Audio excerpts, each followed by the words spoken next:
What's going on? Thanks for checking in. Listen, we all want to be explosive athletes, explosive ball players. How to do that is building fast twitch muscle fibers. So today I'm going to show you the top exercises we use in here to build those explosive ball players day in, day out. So make sure you stay tuned, check this one out.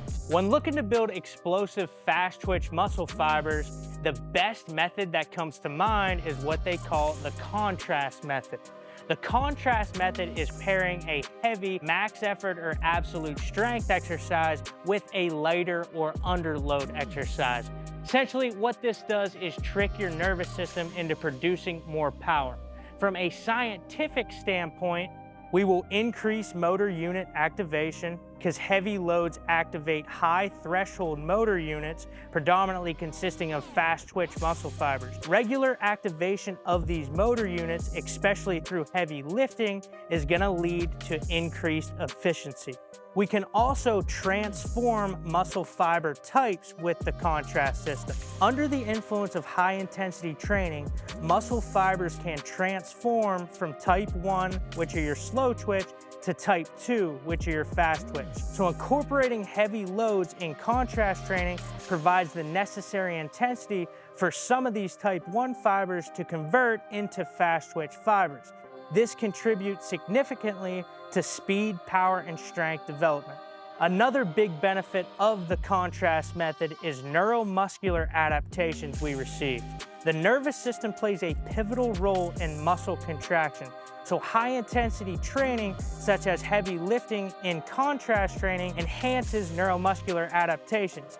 This means the body becomes more adept at recruiting and activating fast twitch fibers, promoting their growth and overall development. First contrast set is going to be a heavy barbell step up paired with a underloaded regular bench jump. So with this, we're going to try to get as heavy as possible and move it like an absolute strength exercise. So to take the guessing game out of it, we have the Flex by GymAware unit hooked up. So what we're trying to do is the research tells us for absolute strength adaptation, we want to be between 0.125 and 0.25 for absolute strength. However, we're ball players at the end of the day, so we don't want form to mitigate and decrease the quality of the movement.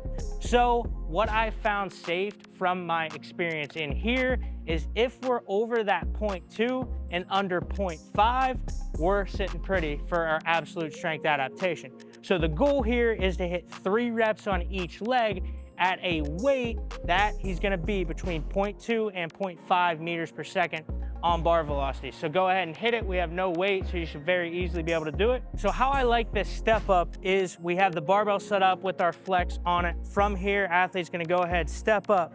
We're gonna hover the foot about 2 inches off the bench or box. We're gonna go into dorsiflexion, still hovering. From here, athlete's gonna slam down and come up as quickly as possible. So hover, slam. Good. Reset, hover, slam. One more. Hover, slam, go. Nice. Now we're gonna go ahead and hit the other side here. Juice is like ripping 1.3s, 1.2s. Like I said before, if we're looking for absolute strength, let's try to keep that 0.2 to 0.5. So he's just gonna have to add a lot more weight to this. Now we're gonna go ahead, hit 3 reps on the other leg. Shooting up, we're hovering, slamming. Good. Keep this a single leg exercise. Hovering, nice. Good. We just hit 3 on each side. Now we're gonna slowly transition over to a bench. We want a longer break in between the heavy step ups because if he has a lot of weight on there moving at 0.2 to 0.5 meters per second, that's a lot of load on the central nervous system. So he has to replenish that before he gets into his high velocity bench jumps. So bench jump, same idea as the step up. We're gonna go ahead and hover into dorsiflexion. Slam down, he's gonna get up as high as he can here. Go ahead. Nice. One more. Good. We'll flop sides. Good. Nice. Good. So the first exercise stimulates the nervous system. He's getting good strength adaptation from it. Then we're moving over to underloading a lot of weight, going body weight, teaching him how to produce that strength at a high velocity. The second contrast set is going to be a heavy box squat into a repeat hurdle hop with a short ground contact phase. From here, what I like doing with the box, I like using a relatively high one to match the angle an athlete does in his repeat hurdle jump. That's just gonna increase that force production when he goes at the same joint angle. If we're going deeper, you're not gonna receive that same force output. So from here, we got the flex set up. Once again, we wanna stay in that window I talked about, 0.2 to 0.5 meters per second on peak velocity. So go ahead, unrack it. With the box, we're gonna get nice and wide. We're gonna sit back, and how I like teaching the box squat is kissing it, not rocking back. You're just using it to find your depth. So go down to kiss it and explode up from there. Good. Good. As you can see, for demonstration purposes, Juice is blowing it out of the water, 1.6, 1.8. That tells us, hey, we got to load a whole lot more weight on here that we can safely hit 0.2 to 0.5 meters per second. After that, we're racking it, taking a nice, easy stroll over to the hurdles that we have set up. Again, letting that ATP recover, letting the body recover so we can produce max force with our repeat hurdle jumps. Let's get it, Juice. If you get it without hitting, you get a free t-shirt.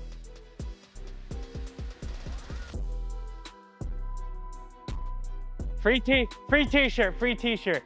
So goal of this, right, is short amortization phase, so that is ground contact. So you have your stretch shortening cycle, right? You have the eccentric, iso in a hole, and then the concentric. So you have to accept and redirect that force. That's your entire stretch shortening cycle. We want that as quick as possible after that heavy stimulus, and that heavy stimulus is going to allow us to train that a lot more forcefully. Next, we're working on upper body explosive power, building the upper body fast twitch fibers. So what we have here is your typical bench press for absolute strength. Same deal, 0.2 to 0.5 meters per second on peak velocity. Juice is gonna go ahead and hit 3 reps. Nice slow down to the chest, stop the momentum, press. From here, all baseball players and softball players, I like to use a little bit more narrow of a grip. So narrow of a grip is just gonna allow those elbows to run more along the rib cage and put more stress on the tricep, rather than if you flare the elbows, you're gonna place a lot of stress on your AC joint. We don't wanna do that as overhead throwers. If you think about it, may be able to press more weight when you get out wide, but it's gonna create more leverage and more stress. We want to bring those elbows in and create less leverage. It's gonna be harder, you're not gonna press as much weight, but it's gonna be healthier for the shoulder. So come up, pop up. From here, we're gonna pull our lats back, trying to bend that bar in half. Lower nice and slow, continuously trying to bend that bar in half. Pause on the chest and explode up. Bang. Good. Go ahead and hit 3 of those. As you can see, Juice is killing it. Almost, 2 meters per second there on peak velocity, so we can load this a lot more weight for him. After he hits 3, he's chilling for a little bit, letting that ATP recover. Then he's gonna walk over to what we have is a plyo push-up. Juice is pretty good at this. He's been working on it, so he has 2 pretty high benches. We can start with plates and work our way up to this. So from here, we're gonna get down into it. We're gonna lower slow to the bottom of the hole and explode up and land on a bench. Good. Reset. 1 more. Good.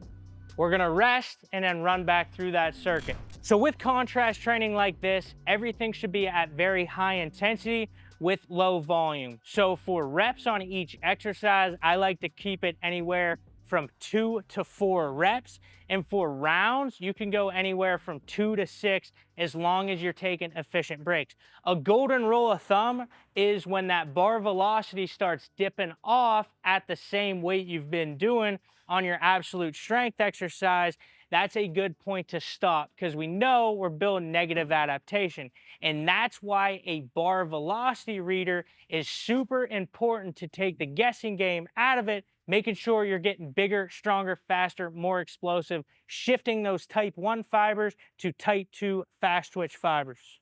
In my opinion, this flex is essential for power athletes, and we're a proud partner with these guys. So you can go ahead and hit the link below to get a discount on this exact same unit we used in this video and I use while building the best ball players on the planet.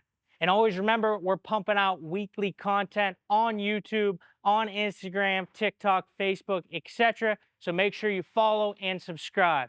I appreciate you. We'll catch you next week.